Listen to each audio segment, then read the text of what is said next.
We have more for your ears only. I'm Eddie Robinson. I'm David Alpern with this quote from the news: "Venomous swish of skirt." That was North Korea's insulting characterization on South Korean policy under its new and first ever female president, Park Geun-hye. North Korea also announced it was nullifying the armistice between the two Koreas as it continues its threatening arms testing to counter U.S.-led economic sanctions. The Pentagon announced increased anti-missile defenses. Now this. Women are held back by many things. We're held back by bias, by lack of flexibility, by lack of opportunity. We also hold ourselves back. We don't sit at the table. We don't raise our hands. We don't let our voices be loud enough. 50 years after publication of The Feminine Mystique, in which Betty Friedan put her finger on feelings of frustration that soon after led to the feminist movement, a new book seeks to move women past mere participation in the workforce to leadership in fair proportion to their numbers.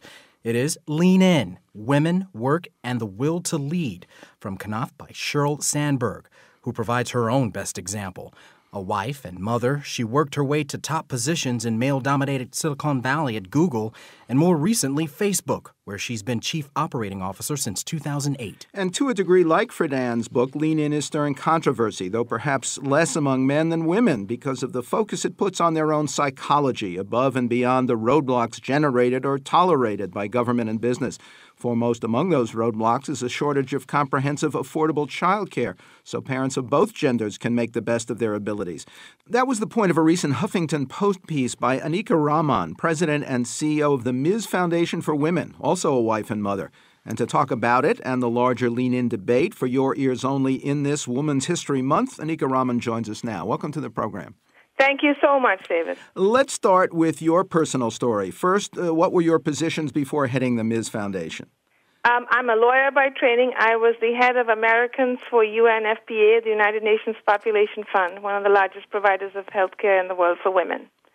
And what? Oh, go ahead. Go ahead. And I was at the Center for Reproductive Rights, focused on advancing women's ability to make choices over their bodies and lives.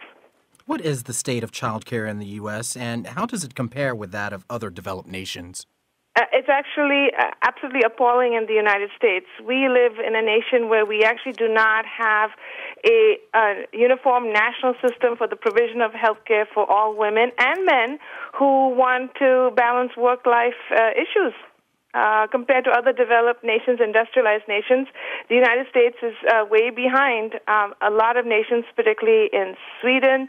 And if you look at France, do have essentially nationally provided childcare services and places where children can go and learn an early childhood education. Talk about how the lack of affordable childcare can keep a woman from making the workplace sacrifices necessary to win a leadership position, or maybe from working at all. Well, I think the real crucial issue is that the lack of affordable childcare can keep women from working at all. Single mothers struggle to afford the childcare they need to continue earning their family's only paycheck. And as you know, 60% of low-income families are headed by single moms. The costs of childcare are so appalling in our nation. In most states, the average annual cost for an infant in center-based care exceeds public college tuition. This makes it totally unaffordable and very difficult for women to even work. And then certainly, because we don't have policies and laws that encourage more of a work-life balance, both women and men who choose to focus on parenting or have a more balanced life simply find themselves pushed out of leadership positions also. In today's tight budget times, it seems hard to imagine a comprehensive government child care program. But you see a partial answer in President Obama's call for universal preschool. Talk about that. Yes, absolutely. I think our president's call for universal preschool is a good first step. It's only, as you know, for 4-year-olds, and I like the fact that our president's plan calls for an attention and focus on marginalized women and the needs of low-income families, because they are the ones really who are in the toughest position. Low-wage workers often cannot negotiate work-life balance issues, even though they have, obviously, a life. So I think it's an important first step, but nowhere near what we need in this country. We need a federal government and state governments that are actually committed to enabling women and men who want to be parents to be able to balance work with those familial commitments that we all have. Let's turn to the debate over the Sheryl Sandberg book, Lean In. As you see it, how big a problem for women is a lack of confidence or job commitment because of actual or anticipated family commitments down the line? To be honest, my view of this book, which I haven't read, is that the questions and the focus are misplaced. I believe that as a nation and as a country, we should be looking at what our government is doing, not doing, and what employers are doing and what the law mandates. That is the structural issue. We at the Ms. Foundation believe that when you look at societal roles for women and men that have changed as a result of the success of the women's movement, we still always want to look at structural issues that stand in the way of the equality that we want. Some say women actually have a more sane response to the demands of corporate success, of necessity because they are traditionally the major caregivers, but maybe a better way to live for everyone. Do you think that more support from government and business, more equal pay, more job flexibility, more paid parental leave and child care would even out gender psychology, or you think women still have a better fix on balance? I actually think that those are the things that we at the Ms. Foundation focus on. We want to see government step up to the plate. We want to see employers provide flexible work environments and recognize the diversity of their employees and what it needs to ensure that each person is living up to their full potential.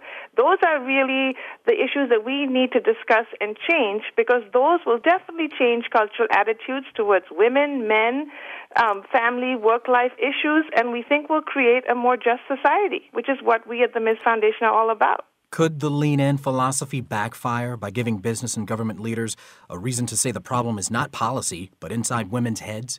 Absolutely, and I believe that's why these questions about what's inside women's head is misplaced, because it really is about what are we as a country, as a nation doing to ensure that we take proper care of our families and all the people who want to fulfill different roles and responsibilities in life.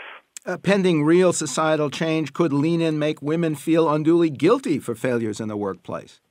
I think women are unduly guilty of a lot of things, and we internalize guilt. So I think, again, the issue is on what national policies should be doing for women and men who want to lead a balanced life and for our society, and that's what I'd like to focus on.